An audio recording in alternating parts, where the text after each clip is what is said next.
Alors, bien-aimés, que le Seigneur vous bénisse, que la grâce et la paix vous soient communiquées dans le nom de notre Seigneur Jésus-Christ. Nous sommes là pour l'enseignement de ce soir. Vous m'excuserez un peu de la transpiration parce que je venais de sortir d'un service et donc je suis là pour obéir à ce que nous nous sommes dit. Alors, nous allons parler aujourd'hui de la volonté de Dieu et ses différentes expressions. Et je vous disais déjà en passant que nous allons parler plutôt de la nouvelle naissance, et la nouvelle naissance ici comme étant une expression de la volonté de Dieu. Alors, la thématique de ce soir va constituer à vous parler de la nouvelle naissance, de la vie éternelle ou du salut, qui sont les mêmes concepts.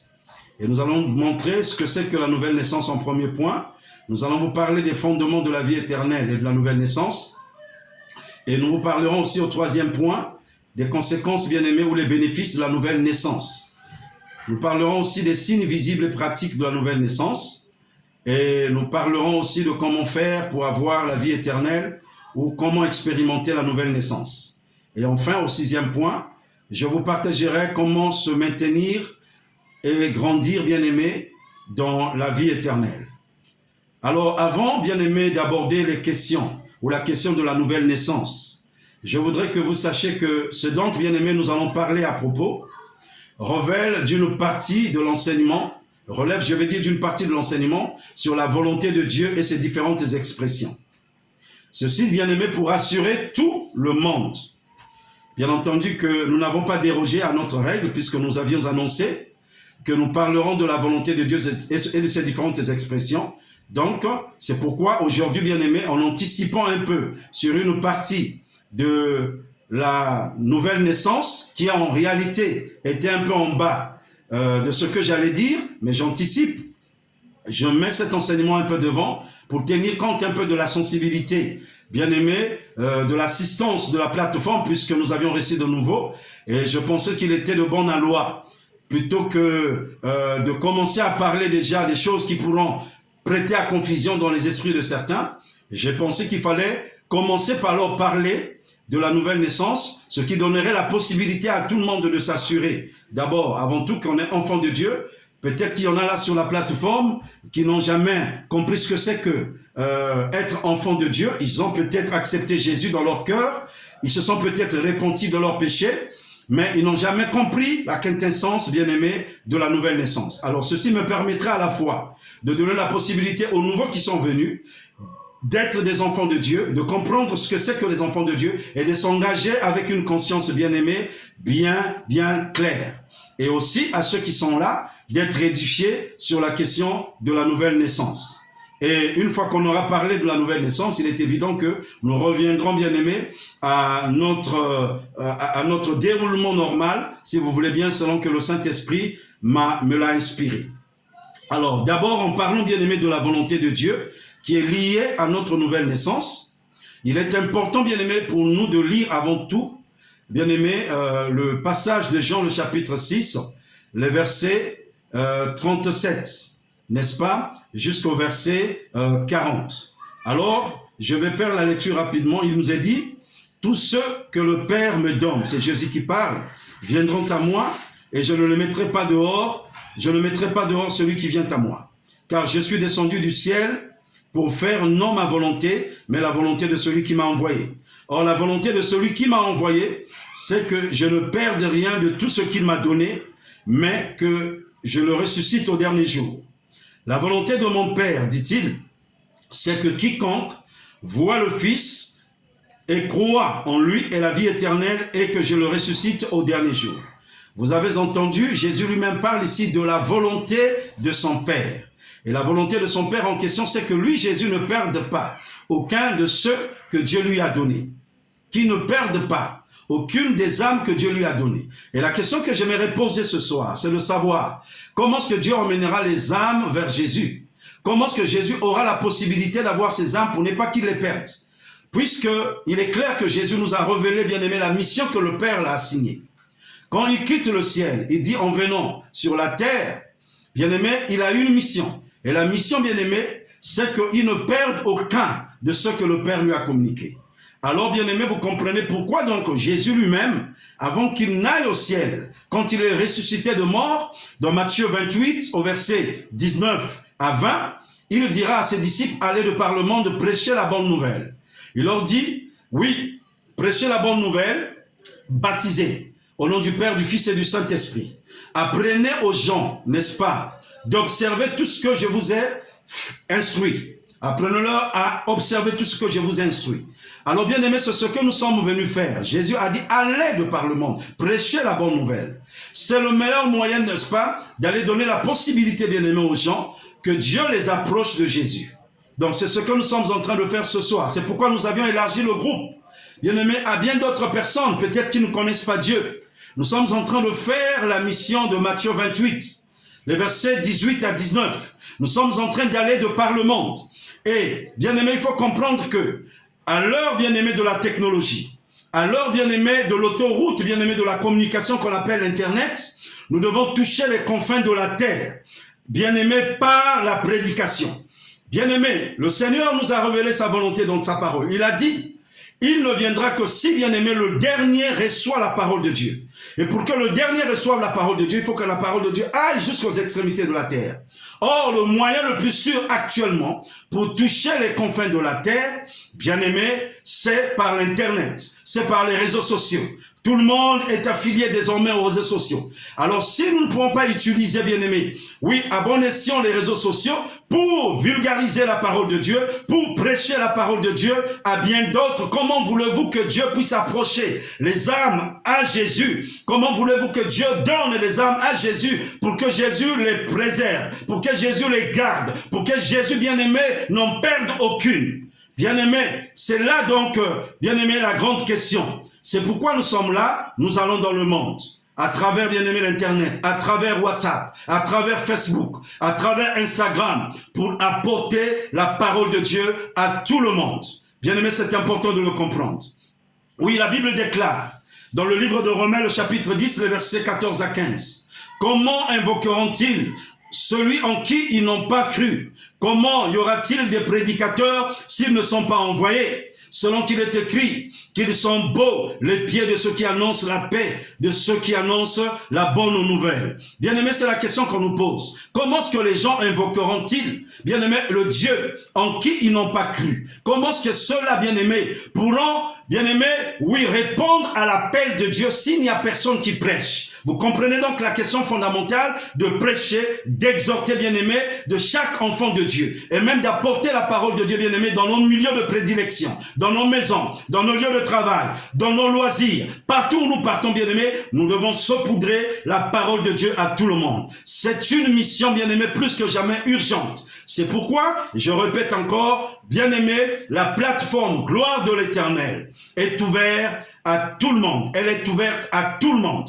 Bien aimé. Alors, c'est pendant que nous allons enseigner que le Saint-Esprit lui-même fera la sélection. Le Saint-Esprit lui-même donnera la parole. C'est pourquoi nous sommes là, bien aimés, pour mettre les fondements déjà de base, pour que tout le monde reçoive la parole de Dieu et, bien aimé, ait la possibilité, n'est-ce pas, de bien comprendre. Ayant reçu le Saint-Esprit en eux, le Saint-Esprit fera en sorte qu'ils comprennent désormais les choses de Dieu. Alors, bien aimé, c'est important. Il est dit dans Romains, le chapitre 10, le verset 17, « Ainsi la foi vient de ce qu'on entend, et ce qu'on entend vient de la parole de Dieu. » Alors, bien aimé, pour que la foi, bien aimé, soit communiquée aux gens, il faut que nous les emmenions vers Christ. Si la foi vient de ce qu'on entend, et ce qu'on entend vient de la parole de Christ, ça veut dire que les gens doivent entendre la parole de Christ. Or, pour que les gens entendent la parole de Christ, il faut que Christ parle par toi et moi. La Bible dit que dans ces derniers temps, c'est dans le livre des Hébreux, il est dit que Dieu autrefois nous a parlé par les prophètes, mais dans ces derniers temps, Dieu nous parle par son Fils. Or, nous savons que Dieu parle par son Fils à travers ceux-là qui ont l'esprit de son Fils. Oui. La Bible dit, celui qui n'a pas l'esprit de Christ ne lui appartient pas. Si tu as l'esprit de Christ, alors Dieu utilise, bien aimé, ton corps comme un tremplin pour communiquer sa volonté, pour communiquer sa parole à tous ceux bien-aimés qui ne l'ont pas encore écouté. Et à ce moment-là, quand il leur communique la parole, ils écoutent la parole de Christ, la foi naît en eux, car la foi vient de ce qu'on entend. Et ce qu'on entend vient de la parole de Christ. Bien aimé, c'est important ce que je suis en train de dire. alors ce n'est qu'à ce moment-là, bien-aimés, que nous pourrons faire des disciples un peu partout, que nous pourrons, bien-aimés, donner la possibilité à Dieu le Père d'approcher les gens de Jésus afin que Jésus lui les communique la vie éternelle ainsi qu'il les sauve. Bien-aimés, le verset suivant que nous avions lu de Jean 6, il nous a dit que la volonté du Père, bien-aimé, c'est que Jésus ne perde aucun de ceux-là qu'il lui a donné. Donc vous comprenez que nous aussi, nous avions, bien-aimé, la mission de ne pas perdre les âmes de Dieu. Nous devons rentrer, bien-aimé, dans le plan vraiment de Dieu. Le plan de Dieu, quel est-il? Le plan de Dieu, c'est que l'humanité tout entière soit sauvée. La volonté de Dieu, quelle est-elle? La volonté de Dieu, c'est que, bien-aimé, oui, l'humanité, l'humain, la création, sa création soit sauvée. La Bible dit dans le livre de Jean, le chapitre 3, le verset 16, que Dieu a tant aimé le monde qu'il a donné son Fils unique, afin que quiconque croit en lui ne périsse point, mais qu'il ait la vie éternelle. Bien-aimé, Dieu n'a pas aimé le système du monde. Dieu n'a pas aimé l'esprit du monde, parce que le monde fonctionne et marche selon l'esprit du diable. Le monde fonctionne et marche selon les préceptes des hommes, les préceptes des humains. Bien-aimé, selon la philosophie des hommes. Alors Dieu, quand il dit qu'il aime le monde, il aime ce qu'il a créé au départ. La Bible dit dans le livre de la Genèse, quand Dieu a créé, il vit que tout était bon. Alors que tout était bon, bien aimé, par la suite, le diable est venu avilir la création de Dieu. Le péché est rentré et la chute, bien aimé, de l'homme a été prononcée. Ainsi, l'homme a été séparé de Dieu. Bien aimé, la première création adamique a été séparée de Dieu. C'est pourquoi Dieu va pourvoir, bien aimé, dans le plan de la rédemption, son propre Fils. C'est pourquoi nous avions entendu Jésus dire, il est venu du ciel pour faire la volonté du Père. Donc quand Jésus quitte le ciel, il sait qu'un jour il viendra mourir à la croix. Et Jean, le chapitre 3, le verset 16 nous dit que Dieu a tant aimé le monde qu'il a donné son Fils unique afin que quiconque croit en lui ne périsse point. Bien aimé, l'amour du Père pour toi et moi, l'amour du Père pour la création, bien aimé, pour la nature qu'il a créée, bien-aimé, a pourvu Jésus comme étant le sacrifice qui devait venir mourir à la croix pour nous sauver. Jésus est donc le sacrifice sublime, bien-aimé, qui doit venir nous sauver. Alors, une fois que nous avions dit cela, que nous avions compris ce que c'est que la volonté de Dieu, bien-aimé, la volonté de Dieu, oui, dans ce passage que j'ai lu de Jean 3, le verset 16, pour même le prendre depuis le verset 15, c'est que celui qui croit en Jésus est la vie éternelle. Alors, qu'est-ce que c'est que donc la vie éternelle? C'est là donc l'objet de notre enseignement ce soir, ce que nous appelons la nouvelle naissance. Alors, c'est quoi la nouvelle naissance? C'est quoi la vie éternelle? Selon Jean, le chapitre 3, le verset 1 à 11, bien-aimé, dans la conversation de Jésus et Nicodème, nous découvrons à partir du verset 3, bien-aimé, que Jésus appelle la vie éternelle la nouvelle naissance. Donc, la vie éternelle, c'est la nouvelle naissance. Jésus dit à Nicodème, en vérité, je te le dis, si tu ne nais de nouveau, tu ne peux voir le royaume des cieux. Alors Jésus annonce à Nicodème qu'il n'avait même pas vu le royaume des cieux parce qu'il n'était pas né de nouveau. Jusque-là, Nicodème a expérimenté une première naissance qui est la naissance biologique, qui est la naissance de ses parents. Parce que Nicodème est là devant Jésus en chair et en os. Bien-aimé, dans Nicodème coule son sang. Ça, c'est la première naissance. Et Jésus veut l'emmener à une deuxième naissance et il lui dit, il faut que tu naisses de nouveau. Ce que Nicodème ne comprend pas, il confond cela avec la naissance biologique. Il dit, comment c'est possible? Comment est-ce possible que je naisse de nouveau? Alors que je suis déjà vieux, vais encore rentrer dans le sein de ma mère et renaître. Plusieurs parmi nous confondent la nouvelle naissance, bien-aimée, à la naissance biologique. Plusieurs ne comprennent pas la naissance, bien-aimée, la nouvelle naissance. Ils la confondent, ils disent que nous sommes tous les enfants de Dieu. Nous sommes tous les créatures de Dieu. Non, enfants de Dieu, on le devient. On est d'abord né des parents biologiques, mais un jour, il faut rencontrer Jésus personnellement, comme Nicodème est venu rencontrer Jésus personnellement. Un jour, il faut rencontrer Jésus personnellement, une fois qu'on a reçu, bien-aimé, l'évangile, qu'on nous a prêché l'évangile.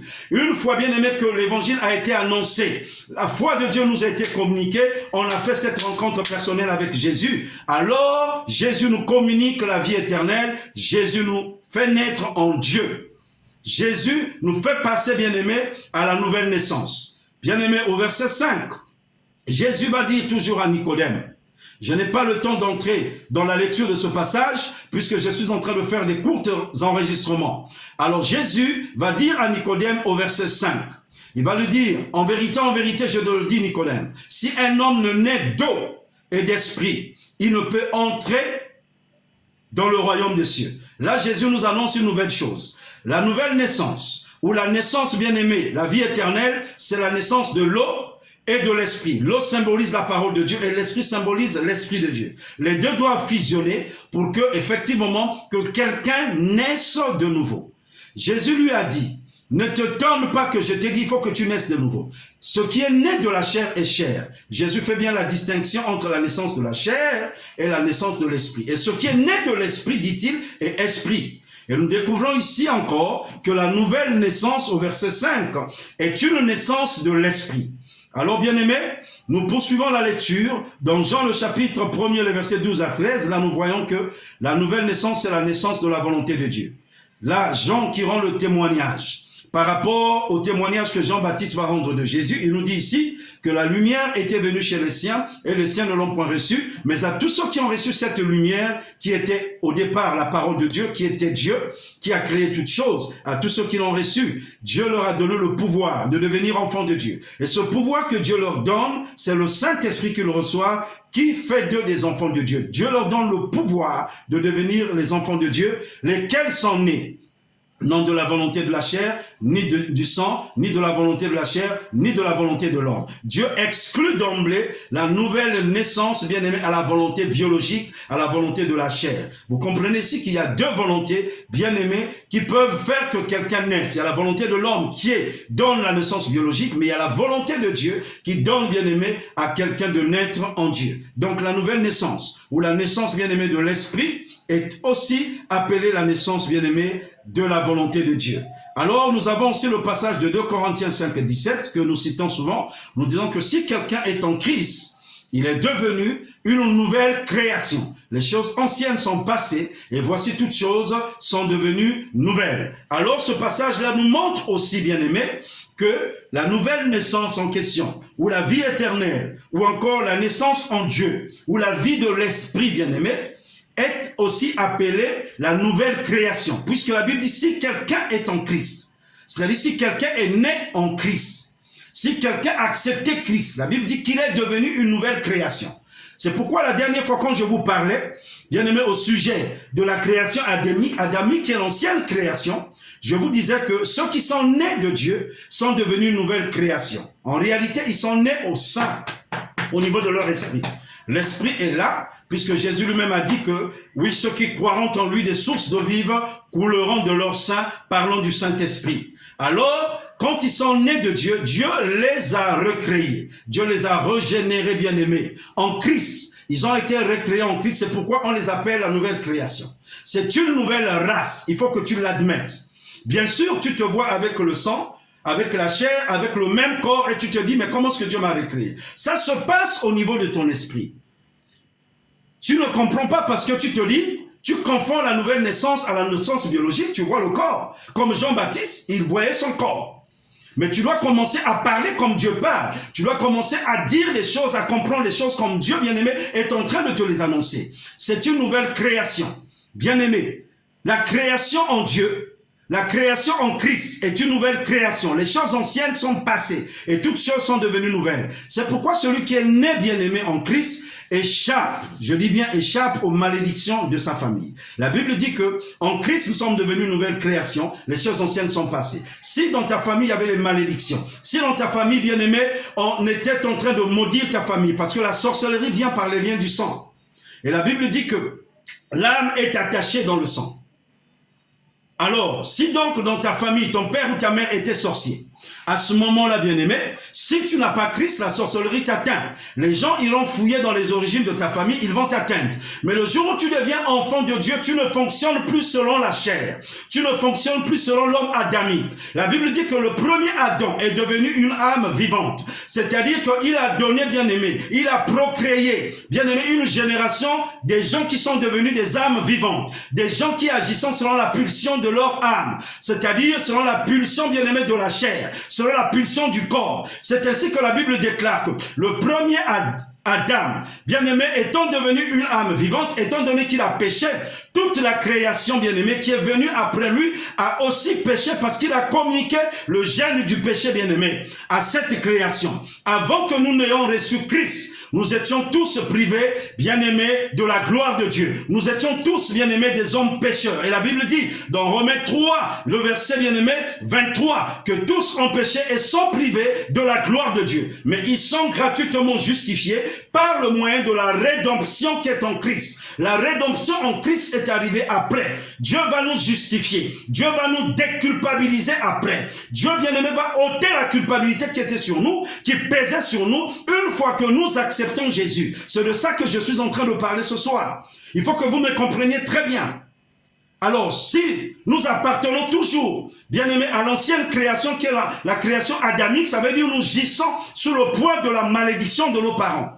Et donc, les choses anciennes ne sont pas passées, les choses anciennes peuvent nous rattraper. La sorcellerie de la maison de notre Père peut nous rattraper. Les magiciens peuvent nous piétiner. Bien-aimé, le diable peut nous piétiner. Oh, la nouvelle création est une création, bien-aimé, qui fonctionne selon l'Esprit de Dieu. La Bible dit, bien-aimés, les enfants de Dieu sont conduits par le Saint-Esprit. La nouvelle création est une création de l'Esprit, n'est pas une création, bien-aimée, selon l'homme adamique. C'est une création selon le nouvel Adam. Or, la Bible dit que le nouvel Adam est devenu un esprit vivifiant. C'est pourquoi, quand nous croyons dans le nouveau Adam qui est Jésus, Jésus vivifie notre esprit. Jésus régénère notre esprit. Et désormais, nous ne marchons plus selon les pulsions de notre âme, de notre chair, mais nous marchons selon les pulsions, bien-aimées, de notre esprit. C'est pourquoi l'apôtre Paul dira, bien-aimé, aux Galates au chapitre 5, les versets 19 à 22, il parle aux enfants de Dieu. Il est en train de les encourager à marcher selon l'esprit, parce qu'ils ont été recréés, bien-aimés, oui, bien-aimés, dans leur esprit, ils sont devenus un homme nouveau. Il leur dit, marchez selon l'esprit et vous n'accomplirez point les désirs de la chair. Parce que l'homme nouveau marche selon l'esprit de Dieu. C'est important ce que je suis en train de vous dire ce soir. La nouvelle création, donc, c'est une création de l'esprit. Vous devez le comprendre. Ainsi, les choses anciennes sont passées et toutes choses sont devenues nouvelles. C'est pourquoi les sorciers ne peuvent rien faire contre une nouvelle création. Les sorciers ne peuvent pas dominer un enfant de Dieu, ni les magiciens, ni le diable. Mieux, Jésus a dit à la nouvelle création, à ceux-là bien-aimés qui le suivent, qui sont devenus des enfants de Dieu, dans Luc, le chapitre 10, le verset 19, il a dit, voici, à la nouvelle création, je vous ai donné le pouvoir de marcher sur les serpents et sur les scorpions. Et il dit, rien ne peut vous nuire. C'est ça, bien-aimé, la nouvelle création. Elle a la prééminence, elle a la domination, bien-aimé, sur le monde surnaturel, diabolique. Elle a la prééminence, bien-aimé, sur tout ce qui est de la sorcellerie. C'est pourquoi, bien-aimé, je plains les enfants de Dieu qui ont peur des sorciers, qui ont peur, bien-aimé, des magiciens. Ça n'est pas normal. Bien-aimé, ils ne vivent pas selon le modèle, bien-aimé, de la nouvelle vie qu'ils ont reçue en Christ. C'est pourquoi je suis venu dire à quelqu'un ce soir, quels que soient les complots que le monde des ténèbres a contre toi, quels que soient, bien-aimés, ceux qu'ils concoctent contre toi, même s'ils ont dit dans leurs officines, dans les secrets, ils ont dit, bien-aimés, dans leurs pratiques magiques et sorcières, bien-aimés, que tu ne pourras pas, bien-aimé, enfanter. Je t'annonce, bien-aimé, que la nouvelle création n'a pas de problème de stérilité, tu enfanteras au nom de Jésus. Parce que les choses anciennes, la malédiction de la stérilité, elle est passée. Elle est restée avec l'homme adamique. Maintenant, tu vis et tu jouis de la bénédiction qui est en Christ. La Bible dit, béni soit Dieu le Père de notre Seigneur Jésus-Christ qui nous a bénis de toutes sortes de bénédictions spirituelles. Bien-aimés, en Christ. Je dis bien en Christ. Il faut que tu sois en Christ pour que tu jouisses de ces bénédictions. Bien-aimés, c'est les choses fondamentales que je suis en train d'enseigner ce soir. Oh, j'aimerais que vous compreniez ce que c'est que la nouvelle naissance. Ceux-là qui ont reçu la vie éternelle en eux. C'est la vie éternelle quand même vous avez reçu. Bien-aimé, la vie de Dieu, personne ne peut la détruire. Aucun péché. Bien-aimé, aucun problème. C'est pourquoi celui qui a été recréé dans son esprit ne pêche pas. Ah, je suis en train de donner quelqu'un. La Bible dit que ce qui est né de Dieu ne pêche point. Oui, bien-aimé. Et vous allez me dire, mais pourquoi alors nous péchons quelquefois? Et la Bible a mis des dispositifs là-dessus. 1 Jean. Bien-aimé, le chapitre 1er, les versets 8 à 9 nous dit, Si nous péchons, bien aimé, si nous confessons nos péchés, il est fidèle et juste, notre Dieu, pour nous pardonner. Et vous allez me dire, mais quels sont ces péchés? Ce ne sont pas les péchés de l'esprit. Parce que la nouvelle création fonctionne selon l'esprit. Ce sont les péchés du corps. Ce sont les péchés de l'âme. Ce sont les péchés de la chair. La chair est composée de l'âme et du corps. Alors, puisque nous sommes encore sur cette terre, avec ce corps, bien-aimé, le corps, la chair, mène la guerre à notre esprit, à notre homme nouveau. C'est pourquoi nous devons marcher selon, bien-aimé, le profil de l'homme nouveau, le profil de l'esprit de Dieu. C'est pourquoi la Bible dit, celui qui est né de Dieu ne pêche pas. Parce que c'est pas la chair qui est née de Dieu, c'est pas l'âme qui est née de Dieu, mais c'est notre esprit qui est né de Dieu, ça ne pêche pas. Maintenant, les péchés que nous commettons, c'est les péchés de la chair. Évidemment, il faut les confesser. Parce que le Saint-Esprit habitant dans notre esprit habite ce corps. Et Dieu veut la bénédiction aussi du corps. C'est pourquoi la Bible dira, c'est Paul qui dira, bien aimé, aux Romains, au chapitre 12, les versets 1 à 2. Il dit, ne vous conformez pas au siècle présent, mais soyez transformés par le renouvellement de votre intelligence, le renouvellement de votre entendement. L'entendement, c'est au niveau de l'âme, l'intelligence, c'est au niveau de l'âme. Une fois que tu as reçu la vie de Dieu dans ton esprit, la vie de Dieu que tu as reçue dans ton esprit influence ton âme. Et bien aimé, ce que tu reçois dans ton esprit doit influencer ton âme. L'âme est habituée. L'âme a été habituée à vivre selon l'homme adamique. Bien aimé, à ce moment-là, l'âme doit être réformatée, transformée. Et à ce moment, quelqu'un peut marcher selon les principes de Dieu, bien aimé, au niveau de son corps. Et pousser son corps à ne pas pécher, pousser, bien aimé, son âme à ne pas pécher. Il peut contrôler ses émotions, il peut contrôler, bien aimé, oui, sa volonté. C'est de ça qu'il est question. C'est ça, bien aimé, la puissance de la nouvelle vie, de la vie éternelle que nous avions reçue en Dieu. Alors, bien aimé, je vais m'arrêter ici. Je pense que j'ai été suffisamment long. J'ai voulu vous partager, bien aimé, ces quelques éléments. Mais la vie éternelle, vous devez aussi comprendre qu'elle est aussi appelée la régénération. Et j'en parlerai la prochaine fois, bien aimé, dans la suite de cette série. Oh, que Dieu vous bénisse, je vais prier pour quelqu'un. Père, je te prie pour quelqu'un ce soir, qui, en écoutant cette parole, sent le désir, notre Dieu, de te remettre à sa vie. Alors, comme tu l'as dit, Seigneur, à Nicodème, ce qui est né de la chair est chair, et ce qui est né de l'esprit est esprit, je prie que tu lui communiques, notre Dieu, maintenant la vie, le pouvoir qui fait de lui et d'elle un enfant de Dieu. Oui, il regrette son péché. La Bible dit que le pardon et la repentance seront annoncés en Jésus-Christ, au nom de Jésus. Que ce soir, bien-aimé, tu reçoives la vie de Dieu. Père, je prie, la Bible déclare que la tristesse selon Dieu produit une repentance à salut dont on ne se détourne jamais. Que la tristesse qu'il y a dans son cœur maintenant, alors qu'il prend la résolution de te donner sa vie, l'emmène au salut et qu'il ne s'en détourne jamais. Dans le nom puissant de Jésus, reçois la vie de Dieu maintenant.